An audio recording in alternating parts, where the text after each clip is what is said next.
कोलकाता में आईपैक दफ्तर में छापेमारी के मामले पर आज कलकत्ता हाईकोर्ट में सुनवाई हुई, लेकिन सुनवाई के दौरान कुछ ऐसा हुआ कि ईडी ममता बनर्जी के सामने घुटनों पर आ गई।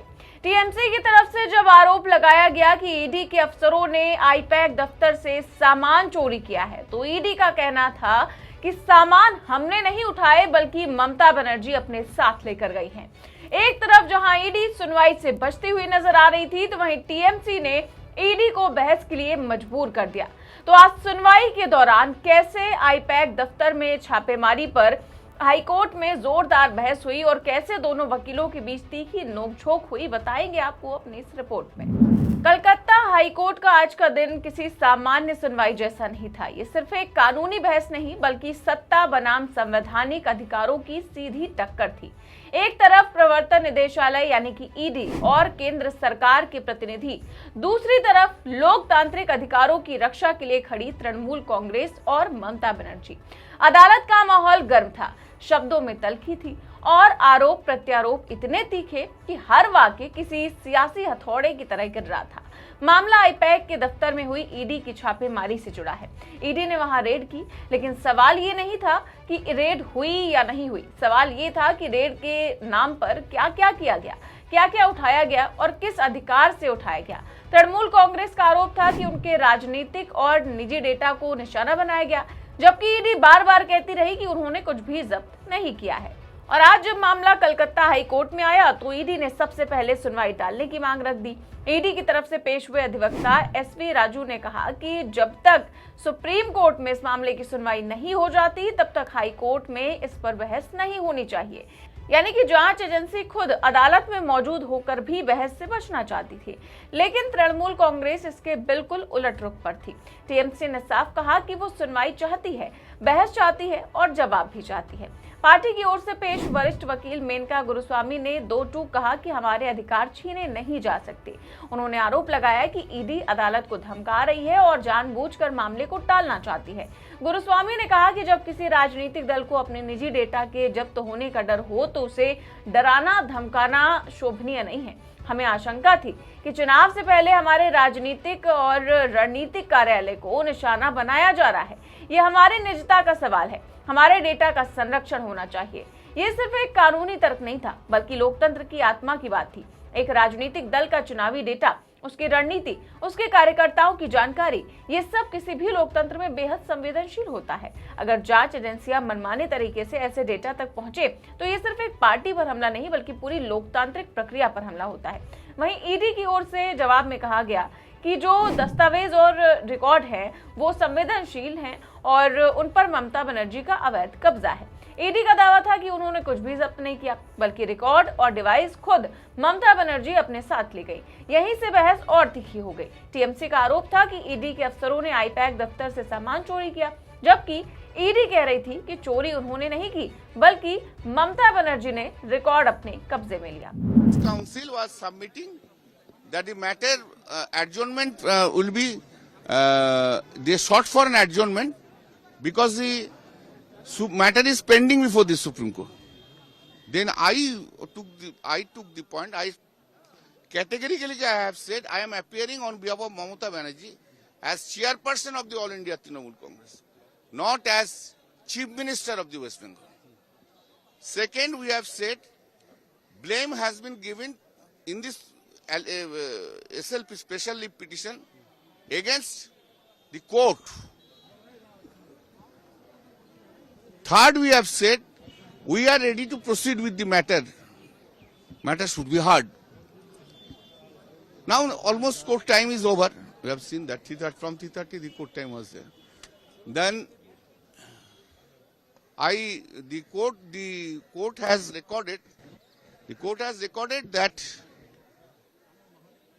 since the ED has sought for adjournment on the ground of the pendency of the special leave petition, and the councils of the respondents have said that they are willing to hear the matter, or participate in the proceeding, the matter is adjourned up to the disposal of the SLP by the Supreme Court. आप लोग संतुष्ट हैं आज के What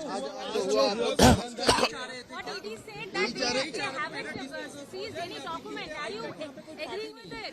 ये सवाल उठाए हैं। आईपैक को पार्टी नहीं बनाया गया। आईपैक का ऑफिस से सीजर हो या तो रेड हो, आईपैक का ऑफिस नहीं हुआ था। आईपैक तो पार्टी है उसमें। रिस्पोंडेंट नंबर 4 AITC जो बनाया उसको आईपैक तो पार्टी है। ये सवाल उठा के पिटिशनर नहीं है, आईपैक पिटिशनर नहीं है, तृणमूल पिटिशनर। वो उनको बोलने दीजिए, उनका आर्गुमेंट तो कोर्ट तो एक्सेप्ट नहीं किया। उन्होंने जो बोला कोर्ट कुछ नहीं एक्सेप्ट किया, एक्सेप्टिंग एडजर्नमेंट। हालांकि लंबी सुनवाई के बाद कलकत्ता हाईकोर्ट ने तृणमूल कांग्रेस की ओर से दायर याचिका रद्द कर दी।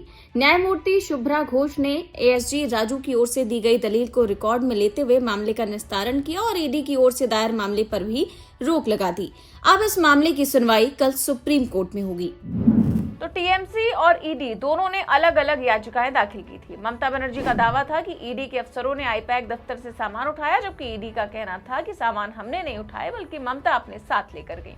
ED ने फिर वही रट लगाई कि सुनवाई तब तक के लिए टाल दी जाए जब तक सुप्रीम कोर्ट में इस पर सुनवाई नहीं हो जाती। इस पर जस्टिस घोष ने साफ कहा कि सुप्रीम कोर्ट में ED की प्रार्थनाएं लगभग समान हैं, यानी ED हर जगह एक ही बात दोहरा रही है लेकिन असल मुद्दे से बच रही है। कोर्ट रूम का माहौल उस वक्त और ज्यादा गर्म हो गया जब ED और TMC के वकीलों के बीच जोरदार बहस शुरू हुई। ED ने कहा कि याचिकाकर्ताओं ने ये मांग की है कि उनके बयान के आधार पर मामला वापस ले लिया जाए। इस पर तुरंत जो है TMC के वकील गुरुस्वामी ने पलटवार किया और कहा कि कृपया ये दर्ज करें कि उन्होंने कहा है कि कुछ भी जब्त नहीं किया गया था और इसे निपटा दिया जाए। मतलब साफ था कि अगर ED कह रही है कि उन्होंने कुछ जब्त नहीं किया तो फिर डर किस बात का है, बहस से भाग क्यों रहे हैं। इसके बाद TMC की ओर से फिर से जोर देकर कहा गया कि उन्हें अपने निजी और राजनीतिक डेटा के जब्त होने का डर है। मेनका गुरुस्वामी ने कहा कि यह हमारी निजता का सवाल है। उन्होंने साफ शब्दों में कहा कि चुनाव से पहले एक राजनीतिक रणनीतिक कार्यालय को निशाना बनाना किसी भी साजिश से कम नहीं लगता। इस पर ED की ओर से फिर वही बात दोहराई गई कि दस्तावेज संवेदनशील और उन पर अवैध कब्जा है। इसी दौरान अदालत ने कहा कि वो केंद्र सरकार का पक्ष भी सुनना चाहती है। हाईकोर्ट ने ASG SV राजू से कहा कि आपसे अनुरोध है कि हस्तक्षेप ना करें, लेकिन राजू ने पलटकर कहा कि मैं केंद्र सरकार का प्रतिनिधित्व कर रहा हूं, मैं अतिरिक्त सॉलिसिटर जनरल हूं, मेरी बहस अभी समाप्त नहीं हुई है, हर सेकंड मेरा माइक म्यूट किया जा रहा है। राजू वीडियो कॉन्फ्रेंसिंग के जरिए पेश हुए थे और उन्होंने आरोप लगाया कि उनका माइक बार बार म्यूट किया जा रहा है। उन्होंने यहां तक कह दिया कि माइक में कोई गड़बड़ी कर रहा है। इस पर हाईकोर्ट ने कड़ा रुख अपनाते हुए कहा कि एडिशनल सॉलिसिटर जनरल न्यायालय में वकील सुनवाई की वैधता पर सवाल उठा रहे हैं, मुझे उनकी बात सुनने दीजिए। मतलब अदालत साफ कर रही थी कि वो जांच एजेंसी की दलीलें भी सुनेगी, लेकिन कानून के दायरे में रहकर, ना कि दबाव और शोर शराबे के जरिए। TMC की ओर से पेश वकील ने प्रतिवादी की याचिका की वैधता को चुनौती दी और कहा कि ये मामला केवल कानूनी नहीं बल्कि संवैधानिक अधिकारों से जुड़ा हुआ है। ED ने कोर्ट में यह भी कहा कि आईपैक दफ्तर पर हुई रेड का तृणमूल कांग्रेस से कोई संबंध नहीं है। उन्होंने तंज कसते हुए कहा कि जिस व्यक्ति के परिसर में रेड की गई है वो तो अदालत नहीं आया। इस पर हाईकोर्ट ने ED से कहा कि पूरी याचिका मत पढ़िए। ED ने फिर एक अजीब दलील दी और कहा कि उन्हें जानकारी कैसे मिलती है, फुसफुसाहट भी नहीं होती। यानी ED ये संकेत देने की कोशिश कर रही थी कि TMC को अंदरूनी जानकारी कैसे मिल जाती है, जैसे कोई रहस्यमयी ताकत काम कर रही हो। ED यही नहीं रुकी, ASG ने याचिका के समर्थन में दाखिल हलफनामे पर भी सवाल उठा दिए। उन्होंने आरोप लगाया कि हलफनामा दाखिल करने वाले व्यक्ति ने शपथ पर झूठे बयान दिए और वो जब्ती के समय मौजूद ही नहीं था। यही नहीं, ED ने यह भी कहा कि याचिका में ये दावा किया गया है कि ED के अफसर दफ्तर से सामान चोरी कर ले गए। इस पूरी बहस के दौरान ASG राजू बार बार ये शिकायत करते रहे कि उनका माइक म्यूट किया जा रहा है। कोर्ट ने हस्तक्षेप करते हुए कहा कि वो जांच एजेंसी की दलीलें सुनना चाहते हैं, लेकिन बहस को अनुशासन में रखा जाएगा। पीठ ने यह भी कहा कि याचिकाकर्ता की मुख्य मांग डेटा की सुरक्षा से जुड़ा है, यानी अदालत समझ रही थी कि असल मुद्दा राजनीतिक और निजी डेटा के संरक्षण का है, न कि सिर्फ तकनीकी कानूनी पेच। इसके बाद ED की ओर से पेश ASG SV राजू ने एक और बड़ा दावा कर दिया। उन्होंने कहा कि रिकॉर्ड और डिवाइस ED ने नहीं बल्कि ममता बनर्जी ने जब्त किए। उन्होंने ये भी कहा कि ममता बनर्जी को पक्षकार बनाए बिना याचिका सुनवाई योग्य नहीं है। इतना ही नहीं, उन्होंने ये भी आरोप लगाया कि जब्ती में DGP और अन्य अधिकारियों की भी भूमिका थी। यानी अब मामला सिर्फ ED तक सीमित नहीं रहा बल्कि राज्य प्रशासन को भी कटघरे में खड़ा करने की कोशिश की गई। लेकिन इन तमाम आरोपों के बावजूद एक बात साफ नजर आ रही थी ईडी बहस से बच रही थी, सुनवाई टालना चाहती थी और सुप्रीम कोर्ट का बहाना बनाकर हाई कोर्ट में जवाब देने से बचना चाहती थी। दूसरी ओर ममता बनर्जी और तृणमूल कांग्रेस पूरी मजबूती के साथ खड़ी थी। उनका संदेश साफ था, हम डरेंगे नहीं, झुकेंगे नहीं और अपने अधिकारों के लिए अदालत लड़ेंगे। ये कोई पहली बार नहीं था जब ममता बनर्जी ने केंद्र की एजेंसियों को खुली चुनौती दी हो। पश्चिम बंगाल की राजनीति में वो पहले भी कई बार ये साबित कर चुकी हैं कि वो दबाव में आने वाली नेता नहीं है, चाहे सीबीआई हो, ईडी हो या कोई और केंद्रीय एजेंसी। ममता बनर्जी हमेशा सीधे टकराव के लिए तैयार रही हैं। इस मामले में भी उन्होंने वही किया। ये लड़ाई सिर्फ कागजों और डिवाइस की नहीं थी, ये लड़ाई थी लोकतंत्र की, निजता की और राजनीतिक स्वतंत्रता की। अगर एक राजनीतिक पार्टी को ये डर हो कि उसकी रणनीति, उसका डेटा, उसके कार्यकर्ताओं की जानकारी जांच एजेंसियों के हाथ लग सकती है, तो ये लोकतांत्रिक व्यवस्था के लिए खतरनाक संकेत है। वहीं ईडी, जिसका काम बस विपक्षी दलों को डराने का रह गया है, आज वो कोर्ट में भीगी बिल्ली बना रहा। कलकत्ता हाई कोर्ट की इस सुनवाई ने ये साफ कर दिया कि ममता बनर्जी सिर्फ एक मुख्यमंत्री नहीं, बल्कि एक मजबूत राजनीतिक शख्सियत है जो केंद्र की ताकतवर एजेंसियों से भी भिड़ने का हौसला रखती है। ईडी और एएसजी की दलीलों में जहां बचाव और टालमटोल नजर आई, वहीं टीएमसी की दलीलों में आत्मविश्वास, आक्रामकता और अधिकारों की स्पष्ट मांग दिखी। ये मामला अभी खत्म नहीं हुआ है।